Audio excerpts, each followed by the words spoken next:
Hiking the Appalachian Trail. We are going to be connecting things that we have been talking about in our lessons while we read this personal narrative. Hiking the Appalachian Trail, written by Ben Gaddis. Focus question: what are the challenges and rewards of hiking the Appalachian Trail? And these are words. We're going to talk about some of them as we go. This is from an actual book that you can hold in your hand. It has a table of contents. Okay, here's a caption. I encountered many different types of landscapes on my hike, from the steep mountains to the rolling fields of Pennsylvania, pictured here. Introduction. So remember, in your videos that you've watched, every narrative starts with an introduction that establishes a setting, a narrator or narrator, or characters. My name is Ben, and I work as a psychotherapist in Western Massachusetts, providing healing to people who suffer emotional distress. I love my job, but sometimes I need a break. When that happens, I go for a walk in the forest to help me regroup. In 2015, I became so overwhelmed by my work that I needed an especially long break. I decided it was time to fulfill a childhood dream and hike the entire length of the Appalachian Trail. So you all, with filling in your heart map that you're going to do today, you're going to talk about things that make you feel, or things that make you happy, or things that make you proud, or perhaps a dream that you have in your life. This person, Ben, had a dream, and so he set the purpose of this narrative story.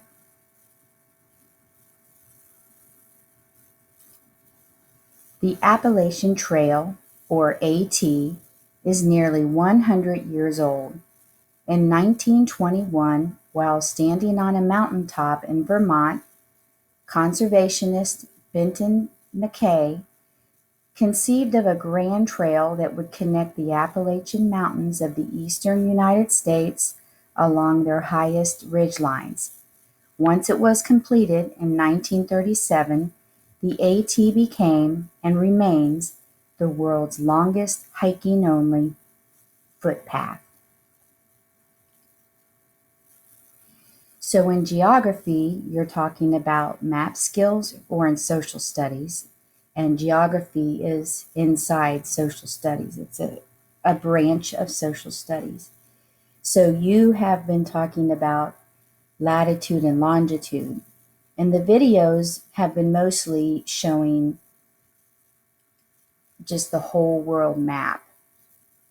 In this map, cartographer did not include latitude and longitude lines, but he or she did include a compass rose,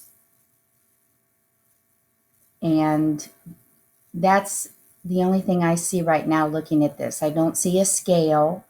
A lot of maps have a scale that will say how many miles are within an inch.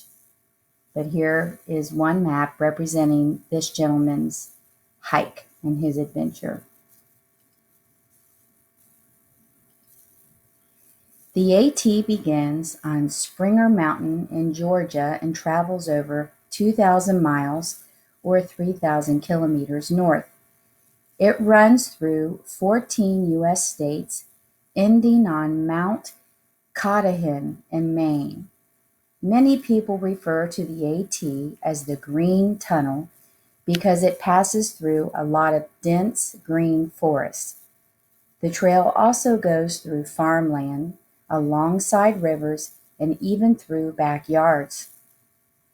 Hiking an entire long-distance trail in 1 year is called through hiking.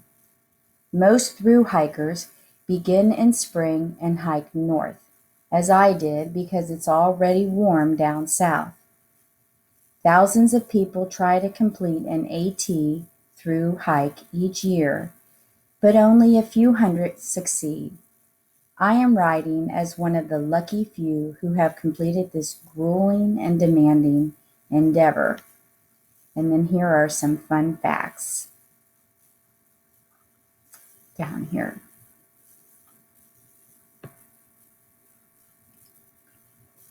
Preparation is key.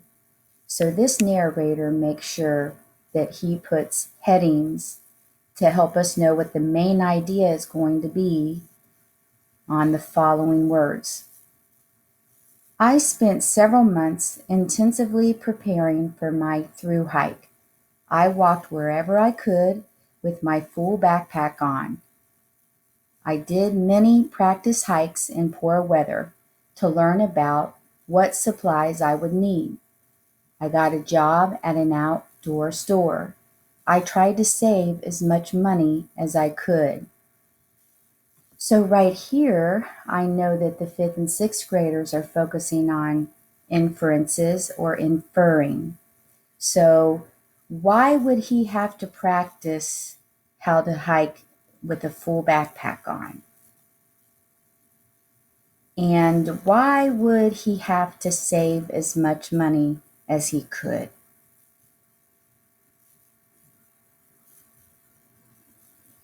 I infer that the backpack must be really heavy, so he needs to train his body to be able to carry a heavy backpack. And then I infer if you're going to be hiking for a year, you won't be working. So you need to save money to pay for things, supplies, food, that kind of thing. So I can use my inferencing skills here. Okay, here is a caption. I did a practice hike across the Brooklyn Bridge wearing my backpack full of supplies. After months of preparation, I was ready to start hiking. I rode the train from New York City to Atlanta, Georgia, and got a ride to the trailhead. I took my first step on April 4th, 2016. My through hike had begun. The next few days were some of the hardest. My body and mind had to acclimate to the daily challenges of hiking. Okay, so now we can use context clues. If you don't know what the word acclimate means, my body and mind had to acclimate to the daily challenges of hiking. So I can infer and use context clues that hiking is rather laborious and his body had to get used to it. So I think acclimate means getting used to it or comfortable with it.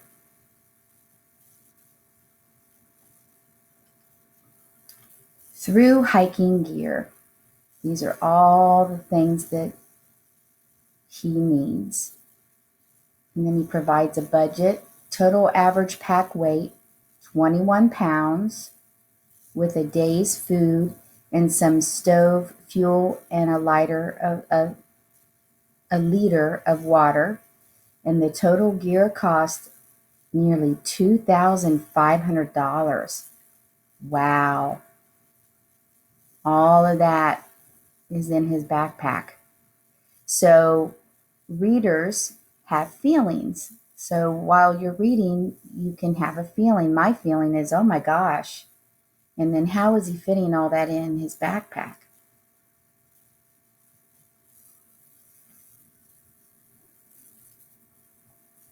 Here's another heading. The trail community. So everything here is going to be about the trail community.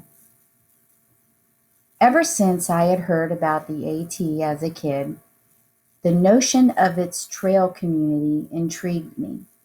Just imagine an entire community constantly moving at different speeds, sprawled across 2,190 miles or 3,524 kilometers of continuous trail, measuring only a few feet wide. Interesting people of all ages, cultural backgrounds, and abilities choose to hike the AT each year. I met many veterans who had recently returned from overseas. Many people were hiking to recover from trauma and tragedies. Everyone I met was on the AT for a reason, and everyone had a story to tell. Whereas some thru hikers hiked with a group, I chose to hike alone most of the time because I enjoyed meeting new people and keeping my own schedule. Whenever I felt lonely, I could find friends and fellow hikers. The AT was a special place where I could strike the perfect balance between solitude and good company. So again, I can use context clues to help me understand what solitude means. So in the beginning here of this paragraph, he says, I chose to hike alone most of the time. So my context clues can let me know that solitude means alone.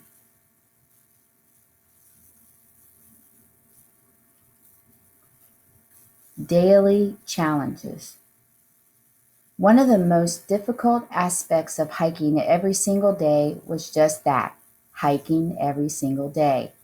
Most thru hikers subsist on inexpensive foods that are lightweight, are easy to prepare, and won't spoil.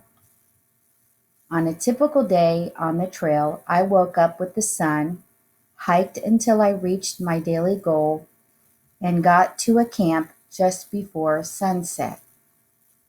Okay, so I can use my context clues again. Most thru hikers subsist on inexpensive foods that are lightweight, are easy to prepare, and won't spoil. So it's basically surviving or existing, but it's not opportune. So my context clues let me know that they're getting by, basically, on what they have. The distance I hiked each day varied depending on the weather and terrain, as well as my personal goals and level of exhaustion. Okay, so the weather and terrain. So Miss Mullins knows terrain comes from a Latin word, terra, which is the land. So um, 2,000 miles of hike, I'm sure the land changes, the terrain.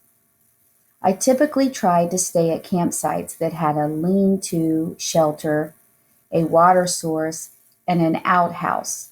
Otherwise, I set up my small tent.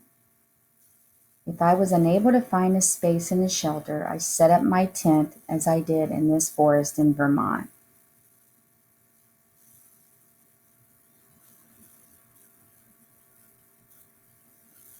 On rainy days, I planned my whole day around arriving at a shelter in time to get a spot, as shelters can fill up quickly in bad weather.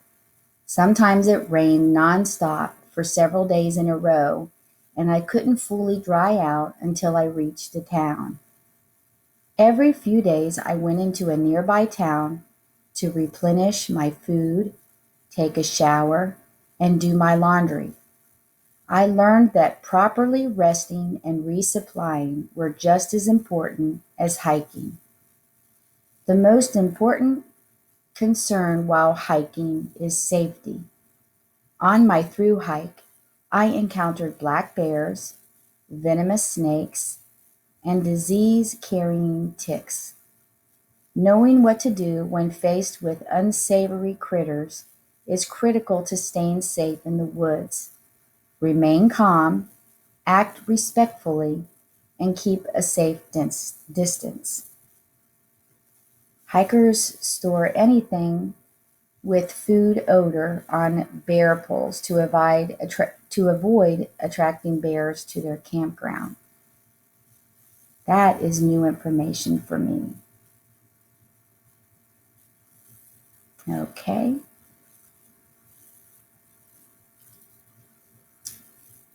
I filtered all my water and was cautious about hygiene to avoid getting sick. So, again, context clues and perhaps background knowledge. We've been talking about hygiene a lot during this pandemic of COVID-19. So, hygiene is keeping clean. So, to prevent hypothermia, I stayed dry and warm. So, again, context clues, dry and warm. So, hypothermia is the opposite of dry and warm. Having the right shoes and making sure I rested when I felt it was necessary helped me avoid injuries. Keeping my gear well organized allowed me to be prepared in case of an emergency. Staying in touch with loved ones was important both for safety and for addressing the homesickness that came with spending months alone in the woods. Although I felt very happy most of the time, one of the biggest challenges I faced was that hiking was not always fun. In fact, I was often very hungry, exhausted, and sore. Sometimes I even got bored. I learned that the best way to overcome these challenges was to lean on the people around me, the trail community, for support. So here's a caption. Intense heat caused most water sources to dry up in New York, so I filtered puddle water. At times the trail felt endless, but it was still beautiful as it is here in North Carolina.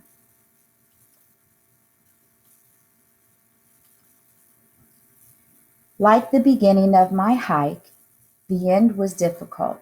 With the fall season in full swing, it had started getting cold at night and I was hungrier than I had ever felt. The mountains of northern New England were undoubtedly the hardest to climb. My pace was cut in half as I traversed the steep White Mountains in New Hampshire and the rocky ranges of southern Maine. After nearly 6 months of hiking, I did it. I summited Mount Katahdin maybe on October 1st, 2016. And again, here's context clues. I summited the mountain. So summit means the top. And he turned this into a verb. He made it to the top. However difficult they were, these last days on the trail were also unlike my first. I felt as though I was a different person than when I had started hiking. I never felt so strong, confident, and accomplished. As a child, I rarely played sports, but after through hiking, I could call myself an athlete for the first time. After hiking more than 2,000 miles or 3,000 kilometers, I am noticeably skinnier and dirtier than when I began.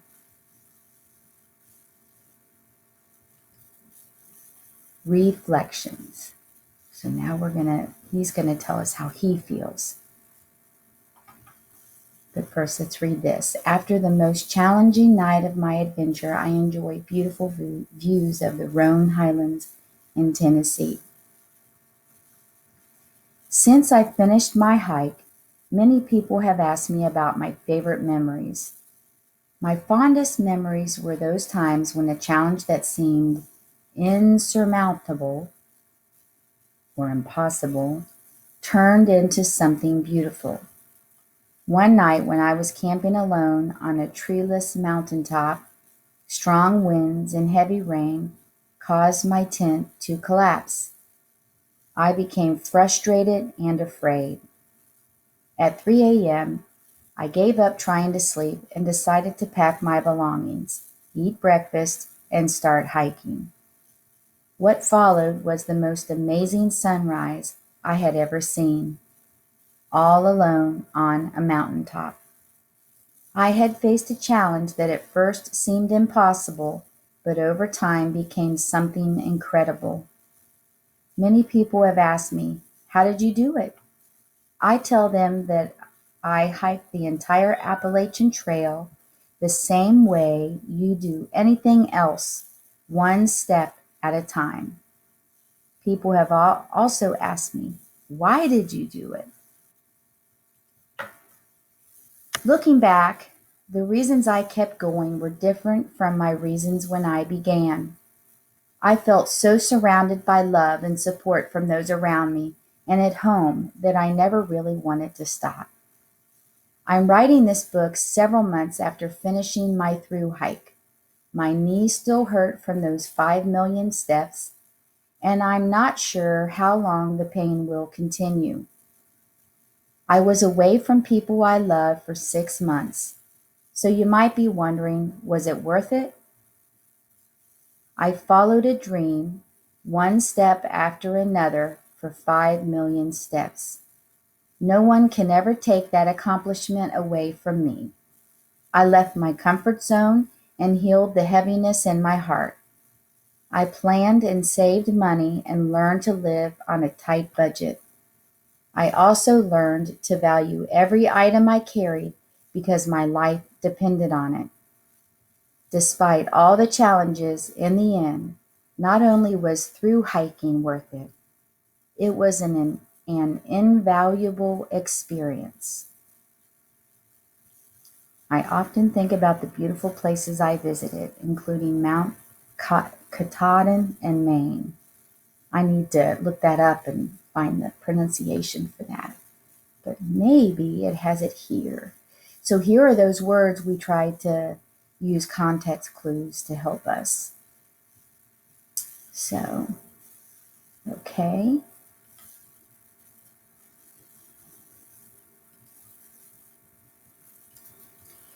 Today, the Pear Deck that I created is making connections to our reading skills that we're focusing on and our geography and a little bit of our math.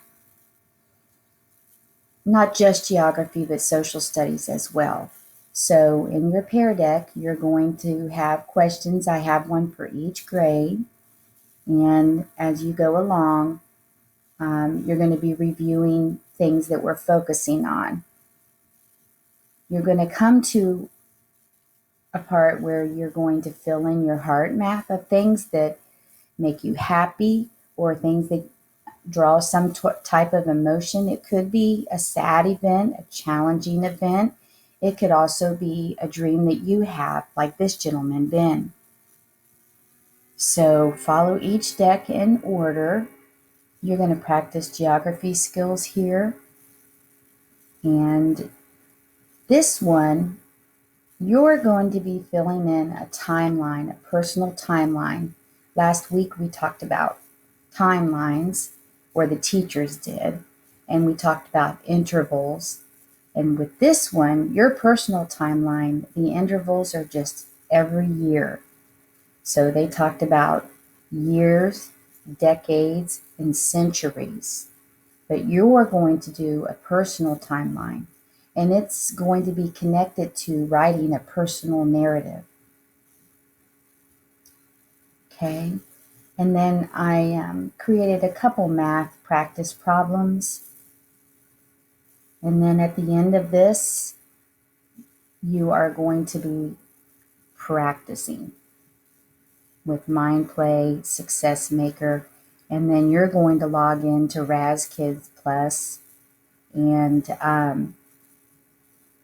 take the quiz at the end of the book. You can reread it yourself if you'd like, but I assigned a little quiz about certain things that you remember. The big word there is comprehension. So in between working on this deck, I'll be calling you in to some review lessons per grade level. And when you're not in a small group lesson, you can still stay on Google Meets, and if you have any questions, you can ask. Okay? So I'll be seeing you at some time today.